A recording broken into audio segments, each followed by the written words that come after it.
Hello, good morning everyone. आप लोगों का मेरे यूट्यूब चैनल पे जिसका नाम एजुकेशनल वेपन है पे हार्दिक अभिनंदन है। तो आप लोगों को मेरे वीडियो काफ़ी पसंद आ रहे होंगे। जो मेरे चैनल पे आज फर्स्ट टाइम मेरी वीडियो देख रहे हैं वो प्लीज़ मेरे चैनल को सब्सक्राइब करें और बेल बटन को प्रेस करें। बेल बटन को प्रेस करके क्या होता है, बेल बटन को प्रेस करके ये होता है कि आपकी स्क्रीन पे जो है वो जो मैं डेली की वीडियो डालती हूँ वो आती रहेगी। हाँ जी, तो प्लीज़ मेरी आप लोगों से रिक्वेस्ट है कि बेल बटन को ज़रूर प्रेस करें और मेरी वीडियो को ज़्यादा से ज़्यादा शेयर करें। ये मेरी आप लोगों से बहुत ज़्यादा रिक्वेस्ट है। तो चलिए आज की वीडियो मैं स्टार्ट करती हूँ। बहुत सारे बच्चों के क्वेश्चंस हैं कि हमें आर्मी के एंट्रेंस की क्वेश्चन भी डालिए। तो हाँ, मैं आर्मी के जो एयरफोर्स के जो एग्ज़ाम में जो क्वेश्चन आते हैं उनकी भी मैं डालूँगी अभी। तो चलिए आज की क्लास हम स्टार्ट करते हैं। आज की क्लास में मैं आपको यूपी टेट जो है होने वाला है, अभी फरवरी में होगा, वो फरवरी में नोटिफिकेशन आएगी उसकी। तो उसके लिए मैं आपके क्वेश्चन पेपर लेकर के आई हूँ। तो प्लीज़ मेरी वीडियो को लास्ट तक देखना और बीच में स्किप मत करना। तो चलिए आज का पेपर स्टार्ट करते हैं। ये जो है ये जो पेपर लाई हूँ मैं, ये पेपर जो है आपका 2017 में आया हुआ था यूपी टेट में। हाँ जी, तो चलिए स्टार्ट करते हैं आज की वीडियो। क्वेश्चन 1 है आपका, भारतीय संविधान के किस अनुच्छेद में 6 से 14 वर्ष आयु वर्ग के बच्चों के लिए निःशुल्क व अनिवार्य शिक्षा का अधिकार शामिल किया गया है? मतलब ये क्या पूछ रहा है? ये पूछ रहा है कि भारत के संविधान के कौन से अनुच्छेद में 6 से 14 साल के वर्ग के बच्चों के लिए निःशुल्क, फ्री व जरूरी शिक्षा का अधिकार शामिल किया गया है? आपके पास 4 ऑप्शन दिए हुए हैं, अनुच्छेद 26, अनुच्छेद 15, अनुच्छेद 45, अनुच्छेद 21A। बताइए। ये जो है ये क्वेश्चन आपके सीडीपी के हैं। सीडीपी के में 30 क्वेश्चन लेकर के आई हूँ, चाइल्ड डेवलपमेंट साइकोलॉजी के। हाँ जी, तो आपके पास 4 ऑप्शन है। बताइए कौन सा अनुच्छेद है जिसमें ये प्रावधान है?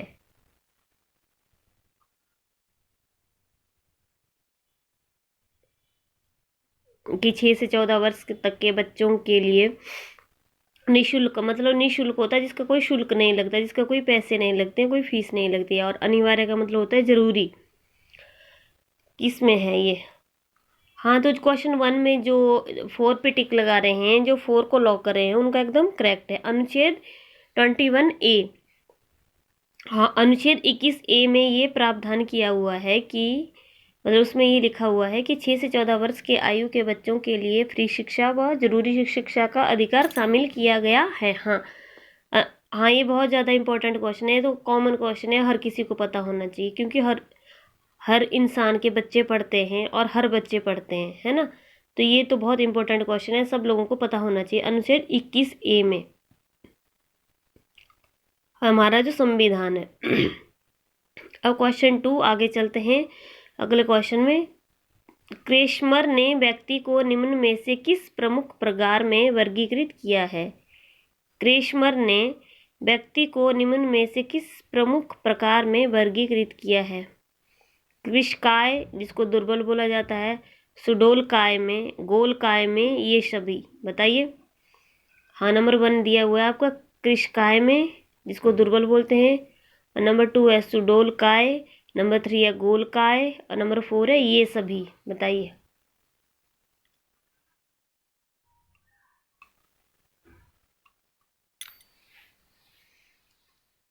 हाँ जी, क्वेश्चन 2 आपकी स्क्रीन पे है।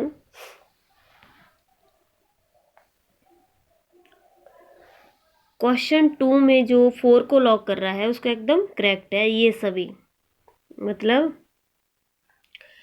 कि व्यक्ति जो है कृशकाय, मतलब वो दुर्बल भी होता है, सुडोल भी होता है उसका शरीर, गोल भी होता है उसका शरीर, है ना। तो ये सारे प्रकार जो हैं वो क्रेशमर ने व्यक्ति को बताए हुए हैं। क्रिश्मर कौन है? वह एक,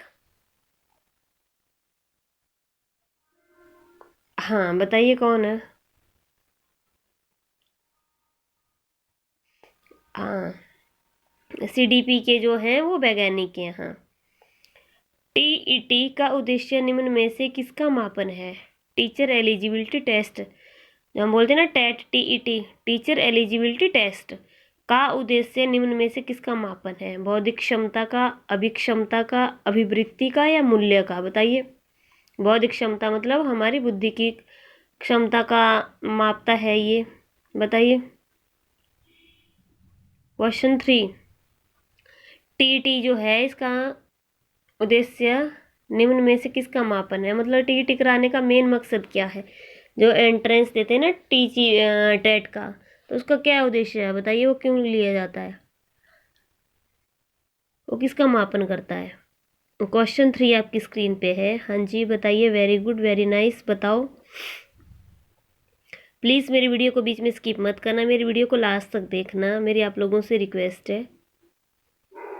क्वेश्चन 3 में जिसने 2 को लॉक करा है उसका एकदम करेक्ट है। हाँ जी, अभिक्षमता। हाँ, टीटी का मुख्य उद्देश्य क्या है? टेट का मुख्य उद्देश्य क्या है? अभिक्षमता, अभिक्षमता को मापना। हाँ,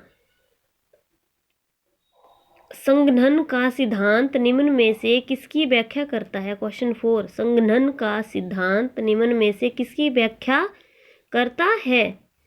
नंबर 1 है अधिगम, नंबर 2 है स्मृति, नंबर 3 है अभिप्रेरणा, हाँ नंबर 4 है सृजनात्मकता। बताइए, क्वेश्चन 4 आपकी स्क्रीन पे है। संघनन का सिद्धांत निम्न में से किसकी व्याख्या करता है?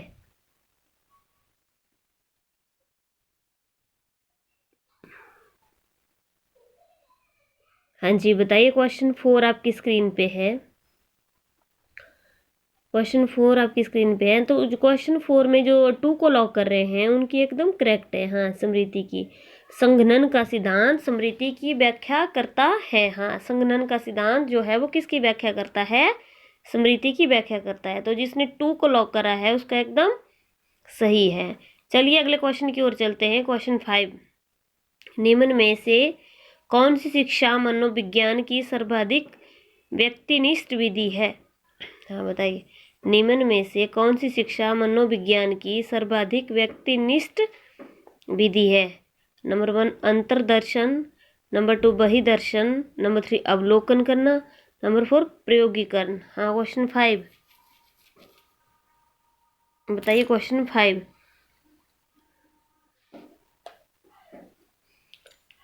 बताइए। Very nice, very good.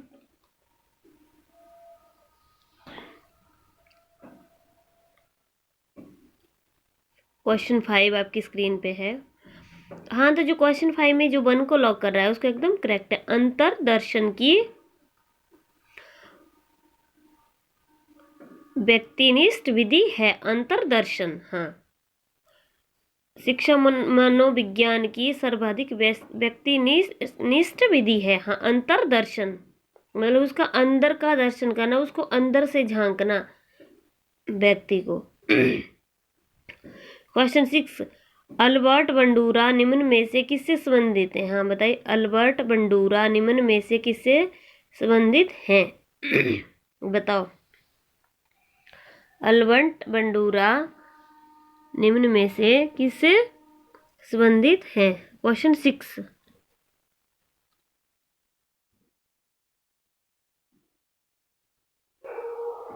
सामाजिक अधिगम सिद्धांत, व्यवहारवादी सिद्धांत, संज्ञानात्मक विकास का सिद्धांत या मनोलैंगिक विकास? बताइए, क्वेश्चन 6।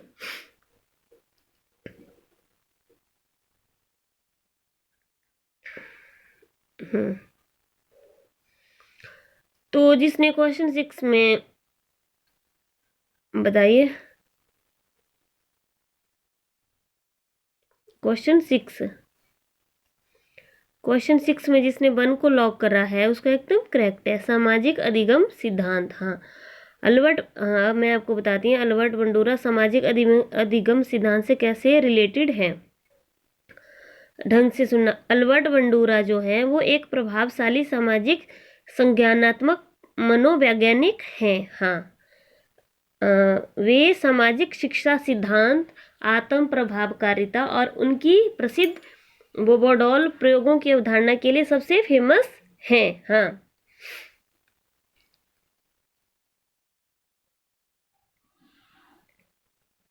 अतः इनका सामाजिक शिक्षा का सिद्धांत जो है वो अवलोकन करना, अनुकरण करना और मॉडलिंग के महत्व पर बल देना है। हाँ, इनका जो है सामाजिक शिक्षा का जो सिद्धांत है उसका किस पर महत्व, किसके ऊपर बल देता है? मॉडलिंग के महत्व पर। हाँ, क्वेश्चन 7, अधिगम वक्र में पठार बनता है। अधिगम वक्र में पठार बनता है परिपक्वता के कारण, अभिप्रेरणा के कारण, थकान के कारण या अभिरुचि के कारण? बताइए, अधिगम वक्र में पठार किसके कारण बनता है? क्वेश्चन 7।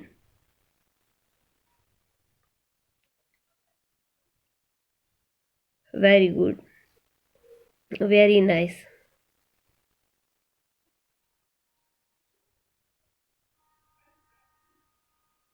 क्वेश्चन 7, हाँ, तो क्वेश्चन 7 में जो सी को लॉक कर रहे हैं उनका एकदम करेक्ट है। अब देखो, सी में क्या है? थकान के कारण। जब अधिगम करते समय मतलब जब हम सीखते समय हम ऐसी स्थिति में आ जाएं कि हमारे सीखने की क्रिया की प्रोग्रेस जो है वो बिल्कुल रुक जाती है ना। जब हम ऐसी सिचुएशन में आ जाएं कि हमारे सीखने की क्रिया की जो प्रोग्रेस है वो बिल्कुल रुक जाती है, तो इस स्थिति को अधिगम में पठार कहते हैं। तो इस स्थिति को अधिगम में मतलब सीखने की प्रक्रिया में इसको क्या कहते हैं? पठार कहते हैं। ठीक है, जब सीखने की क्रिया में कोई उन्नति नहीं होती है, अतः ये जो आपके पास दिए गए विकल्प हैं इसमें क्या है? थकान के कारण ही जो है अधिगम वक्र में पठार बनता है। मतलब हम हमारे थक जाते हैं और हमारे किसी चीज को सीखने की प्रक्रिया में जो है वो रुकावट पैदा हो जाती है, तो हम थक जाते हैं, तो थकान के कारण ही अधिगम वक्र में पठार बनता है। वेरी गुड, जिसने 3 को करा है वो जिसने 3 को लॉक करा है एकदम करेक्ट है। चलिए नेक्स्ट, आगे नेक्स्ट क्वेश्चन, क्वेश्चन नंबर 8, दर्पण चित्र परीक्षण किसको मापने हेतु प्रयुक्त होता है? बताइए, दर्पण चित्र परीक्षण किसको मापने हेतु प्रयुक्त होता है? अधिगम की गति, अधिगम अंतरण, सृजनात्मकता या अभिरुचि? यस, क्वेश्चन 8 आपकी स्क्रीन पे है। दर्पण चित्र परीक्षण किसको मापने हेतु प्रयुक्त होता है? क्वेश्चन 8।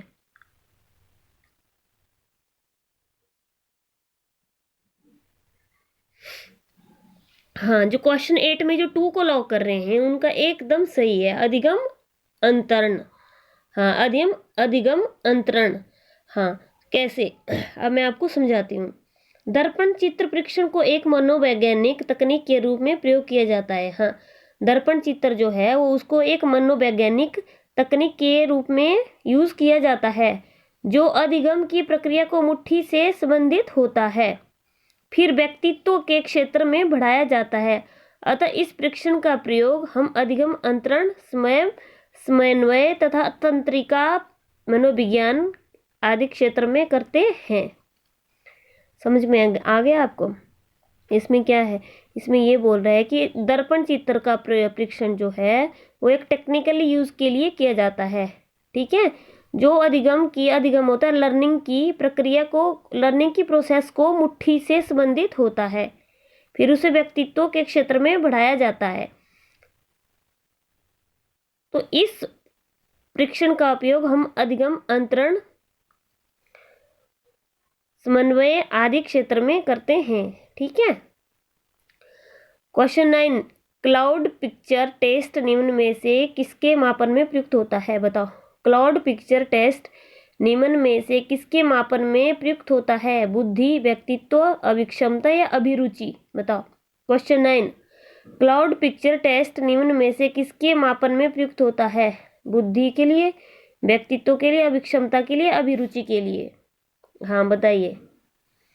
क्वेश्चन 9 आपकी स्क्रीन पे है। हाँ, तो क्वेश्चन 9 में जो 2 को लॉक कर रहा है उसका एकदम सही है।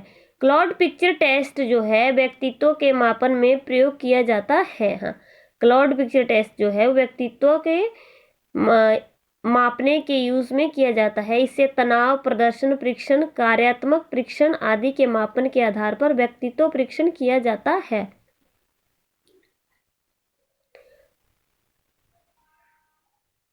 ठीक है, चलिए। हाँ, क्वेश्चन 10, निम्न में कौन सा शेष से भिन्न है?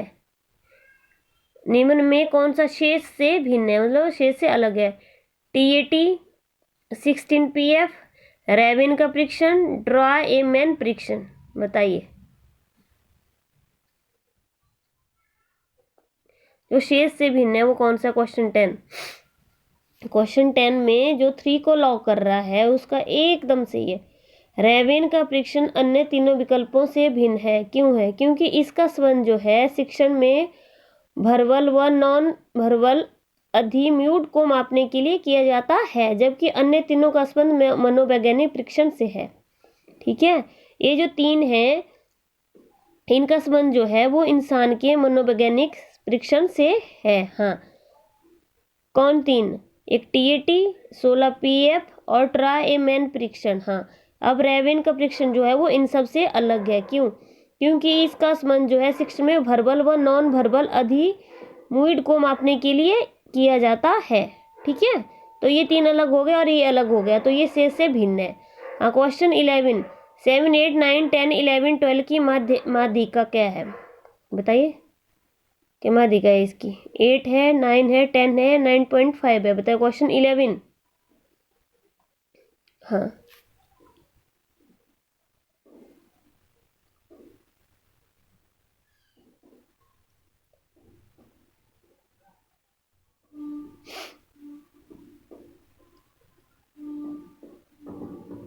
हाँ, तो इसकी कितनी माध्यिका है?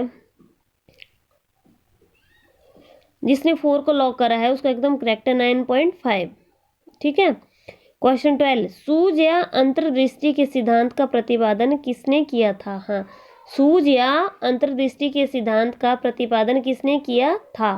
थॉर्नडाइक ने, गेस्टाल्टवादी मनोवैज्ञानिक ने, गार्टी ने, स्किनर ने? बताइए, सूझ या अंतर्दृष्टि के सिद्धांत का प्रतिपादन किसने किया है? क्वेश्चन 12।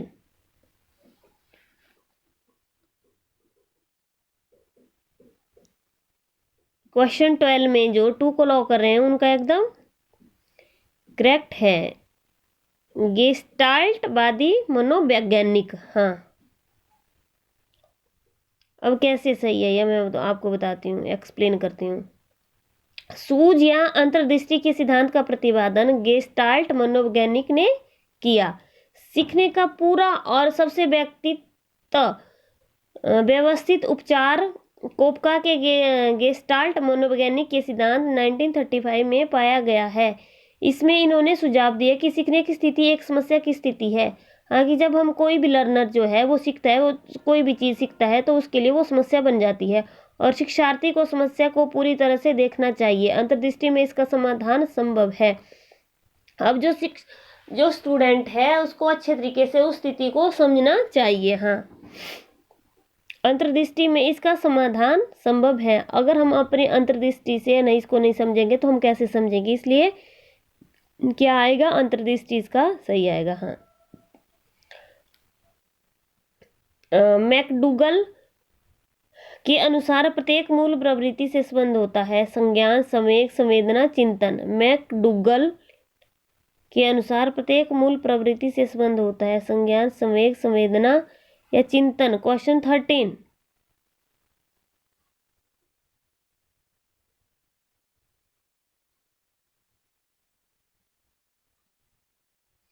हाँ, तो क्वेश्चन 13 में जो 2 को लॉक कर रहा है उसका एकदम करेक्ट है, संवेग। हाँ, कैसे? अब मैं आपको समझा रही हूँ। विलियम मैकडूगल के अनुसार मानव विकास और व्यवहार केवल किसी स्थिति के प्रति प्रतिक्रिया नहीं है बल्कि वह अन्य बलों से प्रभावित होता है, या कोई प्रतिक्रिया नहीं है बल्कि वह अन्य बलों से प्रभावित होता है।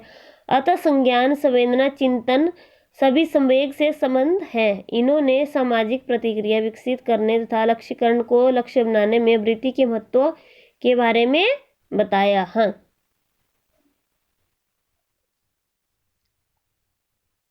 क्वेश्चन 14, पूर्व अनुभव के आधार पर संवेदना को अर्थ प्रदान करना क्या कहलाता है? संवेदना, प्रत्यक्ष ज्ञान, अभिप्रेरणा या कल्पना? क्वेश्चन 14 बताइए।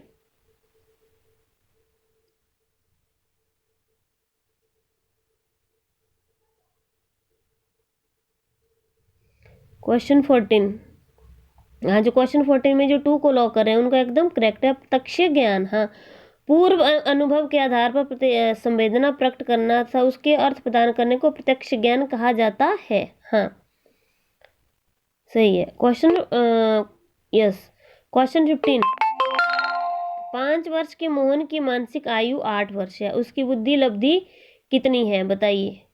150, 160, 140, 135, बताइए कितनी है? हाँ, जो 2 को लॉक कर रहा है उसका एकदम करेक्ट है, 160। Very nice, very good, very good. Question 16, कौन सा बुद्धि लब्धि स्तर मंद बुद्धि वाले बच्चों का परीक्षण योग्य बुद्धि लब्धि स्तर कहलाता है? बताइए, कौन सा बुद्धि लब्धि स्तर मंद बुद्धि वाले बच्चों का परीक्षण योग्य बुद्धि स्तर लब्धि स्तर कहलाता है? 17 से 79, 50 से 69, 36 से 49, 35 एमन निमन। बताइए क्वेश्चन 16। क्वेश्चन 16, हाँ, तो जो क्वेश्चन 16 में जो 4 को लॉक कर रहे हैं उनका एकदम करेक्ट है।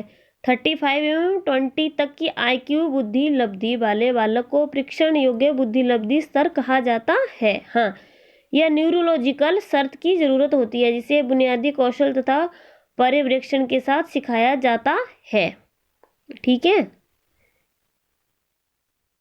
35 एवं 20 तक की IQ बुद्धि वाले बालक को परीक्षण योग्य बुद्धि लब्धि कहा जाता है। जिसने 4 को लॉक करा है उसका एकदम करेक्ट है। 17, क्वेश्चन 17, राशार्क इंक ब्लड टेस्ट का प्रयोग निम्न में से किसके मापन हेतु किया जाता है? हाँ, एक टेस्ट होता है जिसको राशार्क इंक ब्लड टेस्ट का प्रयोग निम्न में से किसके मापन हेतु किया जाता है? व्यक्तित्व, बुद्धि, अभिरुचि या अभिक्षमता? बताइए क्वेश्चन 17।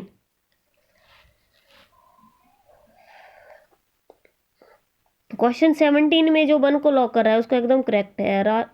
राशार्क परीक्षण, जिसे राशार्क स्याही का धब्बा परीक्षण अथवा राशार्क तकनीक कहा जाता है, यह एक मनोवैज्ञानिक परीक्षण है जिसमें किसी व्यक्तित्व की व्यक्तित्व विशेषताओं, भावनात्मक कार्यविधि की जांच की जाती है। इस परीक्षण का नाम स्विस मनोवैज्ञानिक हर्मन राशार्क के नाम पर रखा गया है। ठीक है, इस परीक्षण का नाम स्विस मनोवैज्ञानिक हर्मन राशार्क के नाम पर, हाँ, कोई एक वैज्ञानिक थे जिनका नाम जो था हर्मन राशार्क था, उनके नाम के ऊपर इस परीक्षण को नाम रखा गया है। ये एक स्याही के धब्बे का परीक्षण होता है। ठीक है, तो इसने 1 को करा है वो उसका एकदम करेक्ट है। इसमें व्यक्तित्व विशेषताएं, जो किसी व्यक्ति की जो विशेषताएं हैं उनकी भावनात्मक कार्यविधि है उनकी जांच की जाती है इस परीक्षण में। ठीक है, जिसको राशार्क इंक ब्लड टेस्ट का नाम से जाना जाता है। क्वेश्चन 18, निम्न में से कौन सा विस्मृति का कारण नहीं है? निम्न में से कौन सा विस्मृति का कारण नहीं है? सीखने में कमी, स्मरण करने की इच्छा, मानसिक द्वंद्व, सीखने की दोषपूर्ण विधियां? बताइए क्वेश्चन 18। बहुत ही इजी क्वेश्चन है। निम्न में से विस्मृति का कारण नहीं है मतलब यादगार, बताओ।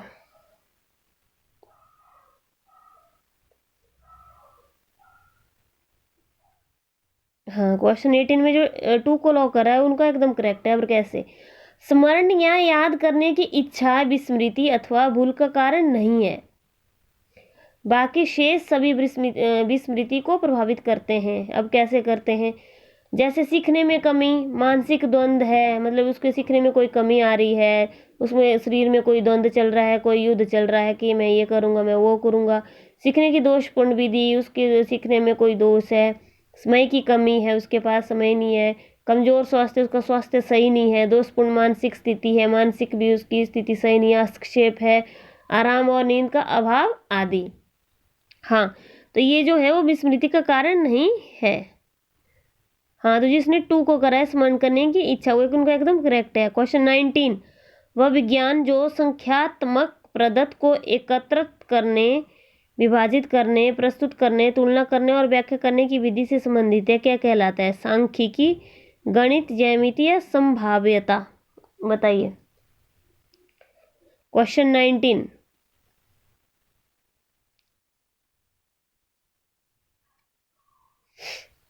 हाँ बताइए। क्वेश्चन 19 में जो 1 को लॉक करा है उसका एकदम करेक्ट है। वह विज्ञान सांख्यिकी है जो संख्यात्मक आंकड़े का संग्रह करके, विभाजित करके, प्रस्तुत करने, तुलना करने और व्याख्या करने की विधि से संबंध है। यह डाटा के संगठन से संबंधित विद्या है। इसमें सर्वेक्षणों को भी शामिल किया जाता है। ठीक है, ये तो बहुत इजी क्वेश्चन था। क्वेश्चन 20। पिछड़े वर्गों के लिए शैक्षिक उपलब्धि की अवधारणा किसने दी है? बताओ। पिछड़े वर्गों के लिए शैक्षिक उपलब्धि की अवधारणा किसने दी है? गार्डन ने, शोनेल ने, बर्टन हॉल ने या सिरिल वर्ड ने? बताओ। पिछड़े बच्चों के लिए शैक्षिक उपलब्धि की अवधारणा किसने दी है? क्वेश्चन 20।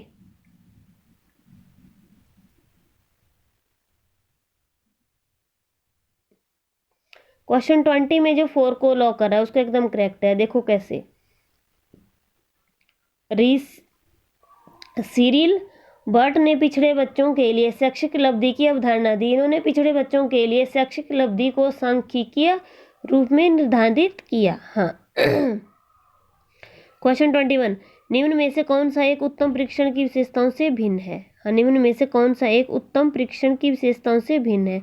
विश्वसनीयता, वैधता, वस्तुनिष्ठता या अभिक्षमता? बताइए। क्वेश्चन 21। निम्न में से कौन सा एक उत्तम परीक्षण है जो विशेषताओं से भिन्न है? क्वेश्चन 21।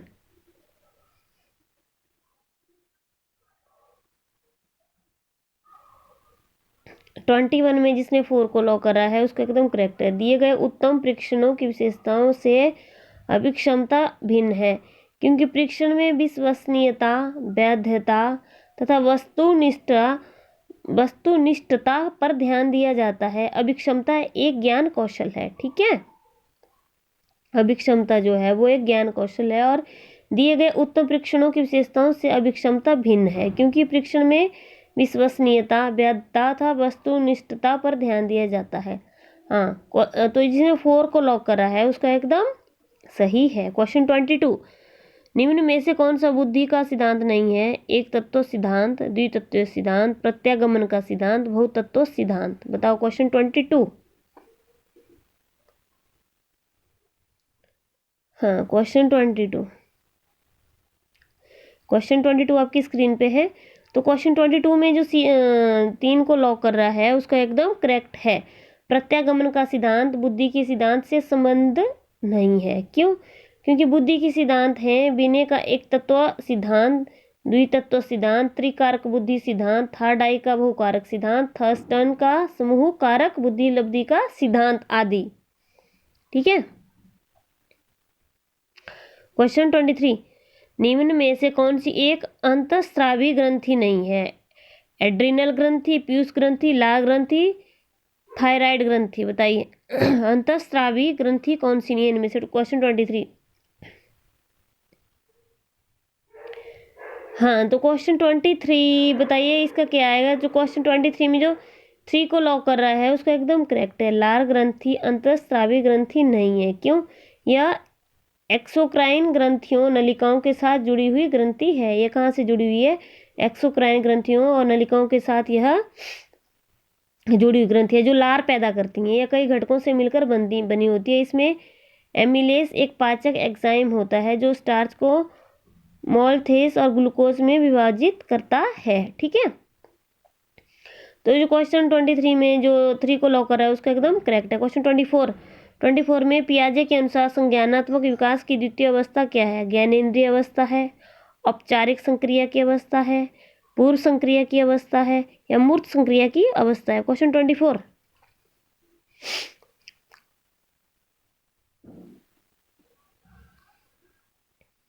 क्वेश्चन 24 में पियाजे द्वारा, क्वेश्चन 24 में जो 3 को लॉक कर रहा है उसका एकदम सही है।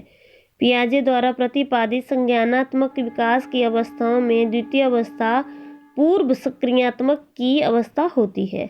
जो 2 से 7 वर्ष के बीच की आयु में देखी जाती है। इसमें प्रतीकात्मक विचार विकसित होते हैं। इसमें बच्चा वस्तु के भिन्न भौतिक गुणों को समन्वित नहीं कर पाता है। तो पियाजे के द्वारा जो संज्ञानात्मक विकास की अवस्था है, उसमें द्वितीय अवस्था में पूर्व संक्रियात्मक की अवस्था होती है, जो 2 से 7 वर्ष के बच्चे की आयु में देखी जाती है। ठीक है। 24 में जो 3 को लॉक कर रहे हैं उसका एकदम सही है। क्वेश्चन 25, शारीरिक विकास को प्रभावित करने वाला कारक कौन सा है? जिससे हमारे शरीर का विकास प्रभावित होता है, उसको प्रभावित करने वाला कारक कौन सा है? वंशानुक्रम, वातावरण, खेल तथा व्यायाम, या ये सभी? क्वेश्चन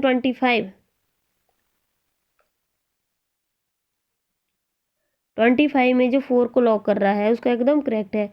बच्चों के शारीरिक विकास को प्रभावित करने वाले कारकों में वंशानुक्रम, वातावरण, खेल तथा व्यायाम सभी शामिल होते हैं।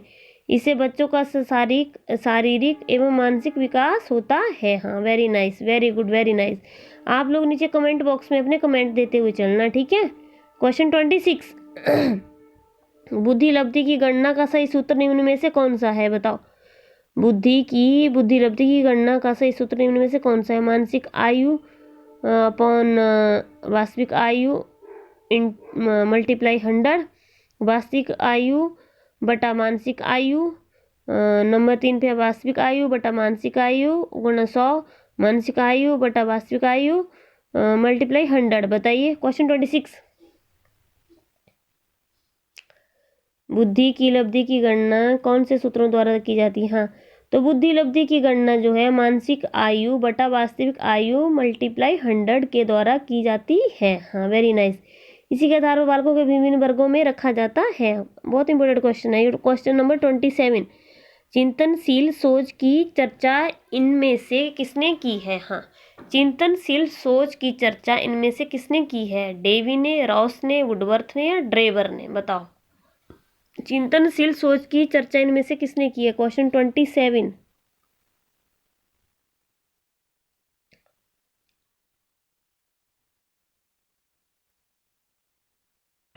में जो 1 को लॉक कर रहा है उसका एकदम करेक्ट है। चिंतनशील सोच का विचार 1910 में जॉन डेवी ने दिया था। डेवी की सबसे बुनियादी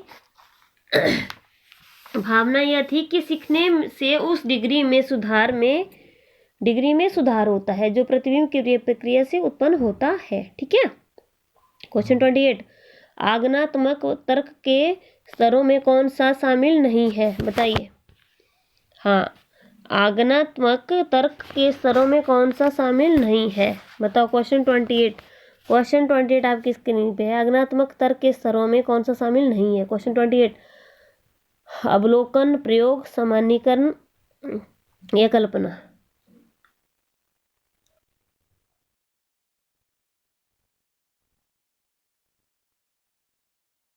हाँ, तो क्वेश्चन 28 में जो 4 को लॉक करा है उसका एकदम करेक्ट है। आगमनात्मक तर्क के स्तरों में कल्पना को शामिल नहीं किया जाता है। क्यों? क्योंकि इसमें अवलोकन, चिंतन एवं चिंतन के विभिन्न रूपों तथा इनके प्रकारों को शामिल किया जाता है। ये जो इसका लक्ष्य जो है उन्मुखी सोच की ओर बढ़ने के लिए प्रेरित करता है। ठीक है। क्वेश्चन 29, सीखी गई बात को धारण करने और पुनः स्मरण करने में असफल होना क्या कहलाता है? सीखी गई बात को धारण करने और पुनः स्मरण करने में असफल होना क्या कहलाता है? विस्मरण है, धारण है, स्मरण है, चिंतन है? क्वेश्चन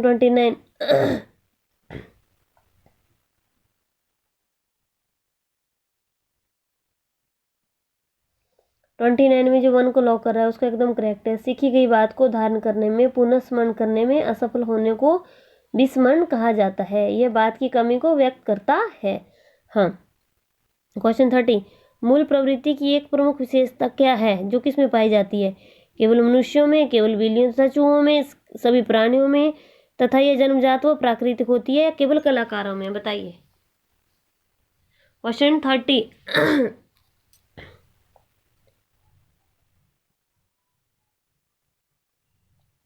क्वेश्चन 30 में जो 3 को लॉक कर रहा है उसका एकदम करेक्ट है।